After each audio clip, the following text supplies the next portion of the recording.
Ready. Hey, I'm sorry, I didn't even know we were on.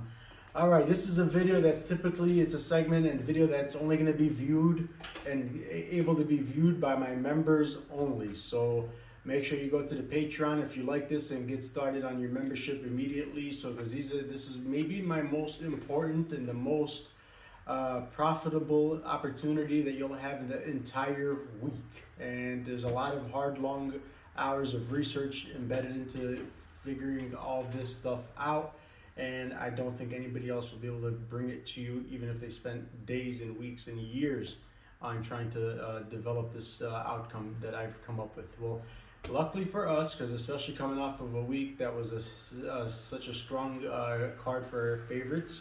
I don't even think any underdogs won last week, but the week prior to that, we had 3 underdogs that we picked, and all 3, as you can see on my tickets, I locked in at plus money. All 3 of them prevailed, but all 3 of them, besides one of them, 2 out of the 3 on fight night became favorites. So that's why it's imperative to be a member to get the picks on these way ahead of everybody else, so that you can lock them in at plus numbers like I always do every week. And as you can see, the slips I posted on my Twitter, Facebook, and everywhere else, including the comment section from my previous videos. Well, here we go. On the card coming up this Saturday, the Glover versus Santos card, I was able to find us 3 juicy. Mind you that this card, like I had said, is full of excellent paying favorites. Like, none of the favorites are such huge favorites that it's not worth investing and risking money on, because they're all paying very well. The favorites are not as big of the favorites as I would have expected them to be, so they're paying excellent. And the ones who are underdogs, some of them should be favorites, so they're paying even better than the favorites. So if you're getting value like that, where you're getting dog money on favorites, man, you got to take advantage and place as much chalk as you can possibly afford to on those types of numbers. So on those type of odds, because it's very hard to find, it's very hard to come across, and they're not always snoozing. The odd makers usually do get it right, but every now and then, and I'll even explain to you why they got it wrong this time. It's very similar reasons to why they got it wrong last time as well. Almost actually the same exact reasons why they got it wrong last time. We'll start with my first and favorite one. I don't want to mispronounce it, so let me try to sound it out. The first favorite, the first underdog of the night, I'm going to show you guys and explain to you why as well, is my buddy Ramiz, my fellow Arab. He's also an Arab like myself. I'm a Christian Arab, though. I think he's a Muslim Arab. But anyways, I have no prejudice against any religion, so a brother of a brother. Brother from another mother. Anyways, his name is Ramiz Brahimaj, making his debut.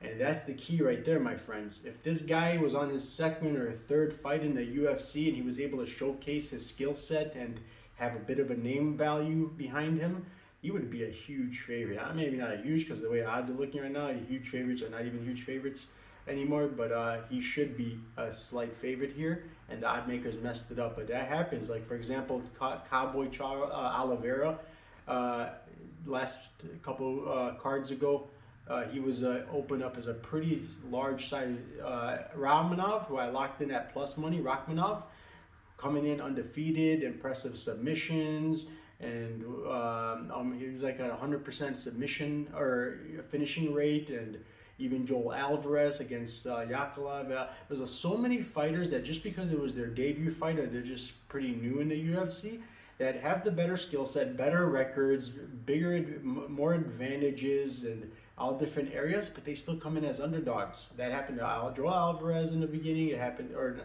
happened to Rakhmonov. It happened now with Ramiz. He's 8 wins out of 10 fights are by submission, and very impressive. And he's not fighting guys with lopsided records of more losses than wins. He's not fighting cans. He's respectable. He's won like tournaments and stuff. He's a high level jiu-jitsu specialist. His submissions are very, very impressive, man. He submits people from like that John Jones and Machida fight. Did you see how John Jones submitted Machida standing on his feet from the from the feet, striking turned into a submission. I think he put him to sleep on his feet. This guy has moves. He's got submissions like that, and he's not even a tall, lengthy guy, but he is very good physical shape. He's a good physical specimen, very strong. Comes from an awesome team. Training partners are Uriah Hall, I can think of. Comes from Fortis Gym. That guy who was very impressive wrestling, Miles John, who made a lot of money from. I bet not only on him straight, but I bet over 2.5. He knocked out Natividad last week, just over the 2.5 mark. We cashed in on that prop bet as well, and that's how we turned a big favorite. Or he wasn't even a big favorite; he was a slight favorite, but we made a slight favorite into underdog money because he paid that plus money for us last week. If you followed my slips. Anyways, so that's my first pick of the underdog of the week. He's a big underdog. I think he's like minus. Can you give me the odds on that one, please? Tell me where he's at currently. Take your time. Next underdog, we're gonna have 3 underdogs for this fight card. The next underdog, he's a slight underdog now, so don't be surprised. Remember, you gotta move on these fast. Next time I'll even get these videos out to you sooner. Sorry for taking a little bit longer than I wanted to, but next time it'll be sooner, especially for my members. They'll get it right away.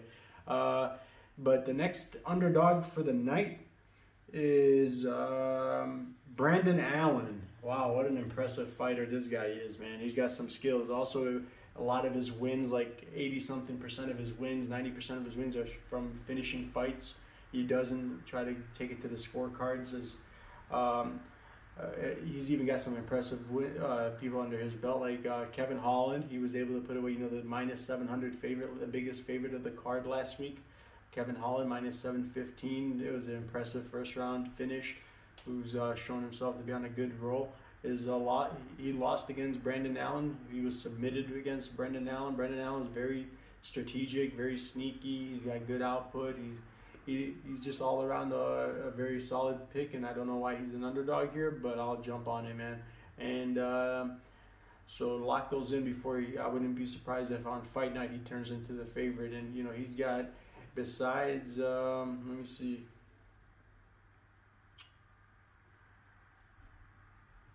Can you pull up? Never mind, I got it. Ramiz is plus 135. Ramiz is okay. Oh, so it's moving fast.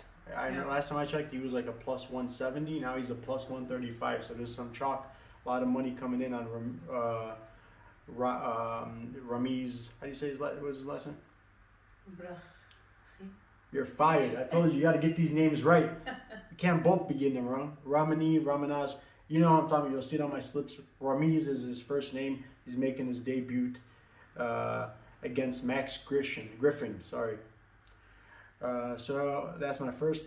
The second one, I told you, Brandon Allen. If you really look at this guy's record and his recent, he's got a good record. Only 3 losses in his career. And if you actually look at his amateur record as well, he's got 3, 4, 5. He's got 18 wins and only 3 losses. And this guy has a win, not just against Holland. He's got a win against, you see how impressive the Drakis brothers are, the Dawkins brothers are.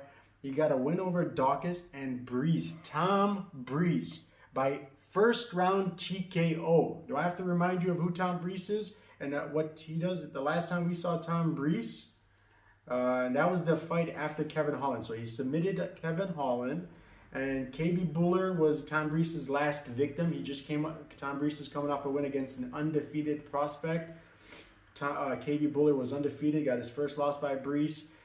Before that, he beat Daniel Kelly, and he's only got 2 losses, Breese, and they're against one of them, him, and the other guy's a killer in his own right. We've seen what Sean Strickland is capable of doing, so which is very similar to type of skill set. Anyways, so we got Brandon Allen as our second, and also you guys got to see who Ian Heinrich has lost to, where he's got less fights and more losses. This is the favorite now. He's lost against the guy who just lost against Chris Weidman, just beat Omari, and Omari was able to beat him. So Chris Weidman, we've seen how he's not the same Chris Weidman of Silva when he was beating Silva and the champion. He's a different completely big shell. He's a shell of a shell, if you ask me. But he was able to beat Omari, and Omari beat him. He lost against Derek Brunson, the gatekeeper.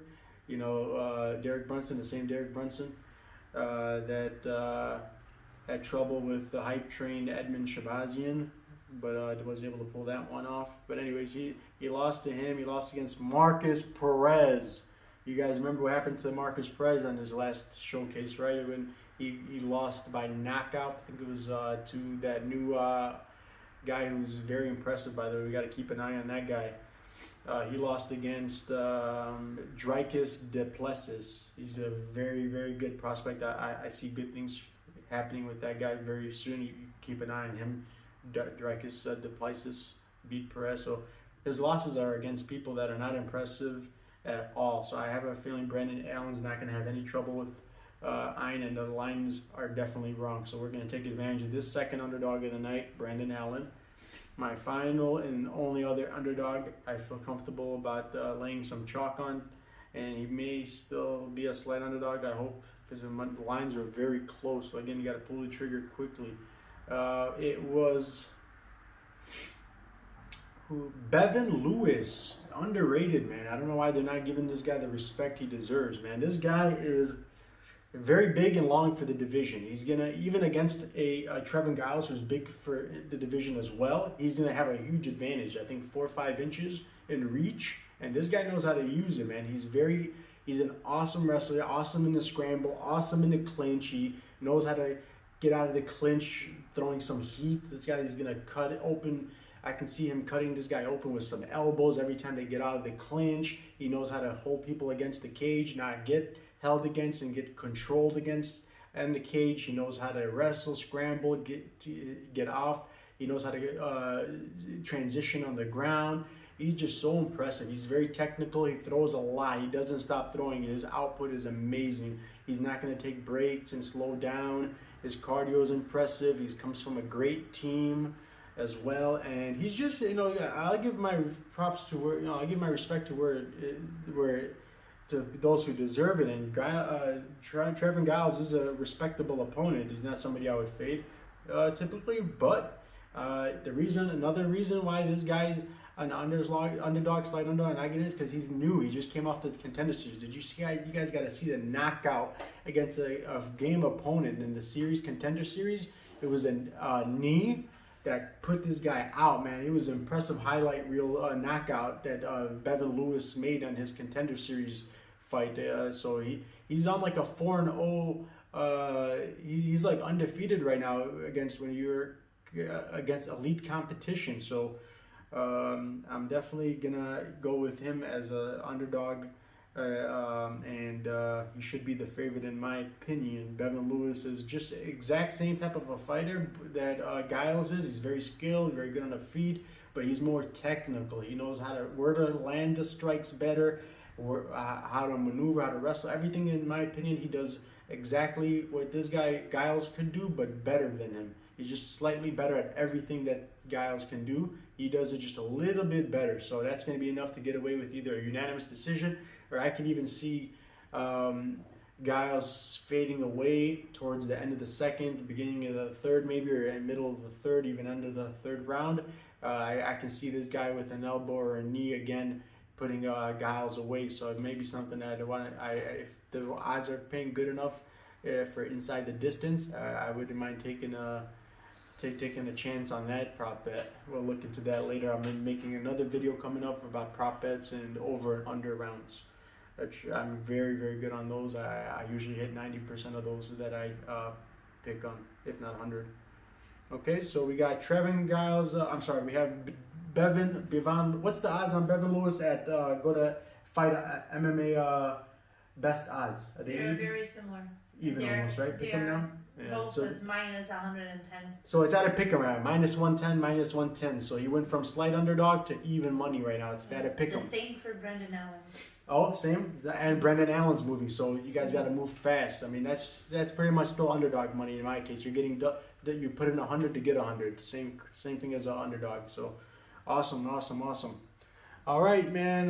You guys got the 3 underdogs for the. If my statistics are going to be as well as they've been the last time I picked 3 underdogs, we should get all 3 of them correct this time again, I would imagine. And if they're definitely going to fight for your money, man. Go do some research. Go look at the highlight videos for these guys, man. Especially the biggest underdog of the night, the Ramiz guy.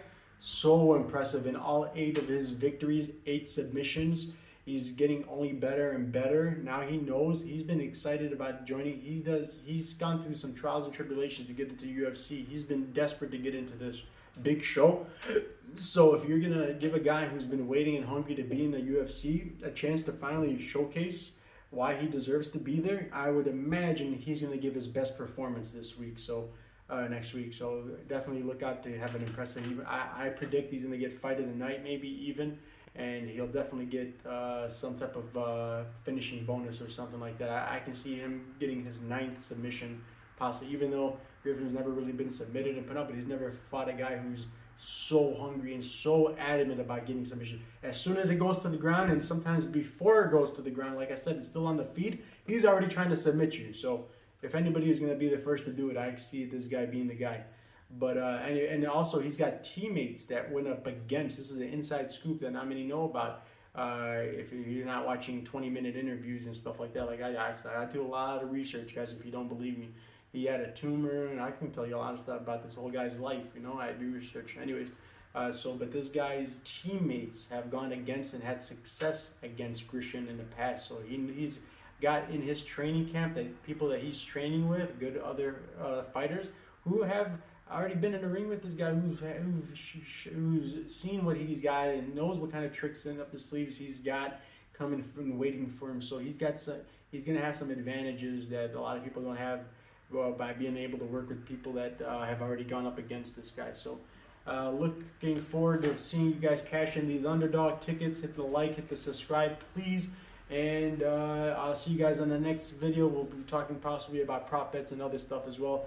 And look at my video I posted before this. I added an extra new prediction for a fight they just added for the Giga fight, the Giga Chikese fight that just recently got put on. So a lot of things you don't want to miss. Every video's got some content that's going to make you money, man. I don't post any videos or content up that's not going to be financially beneficial for everybody. So thank you guys for your time and your support. I'll leave some comments about your opinions. Thanks.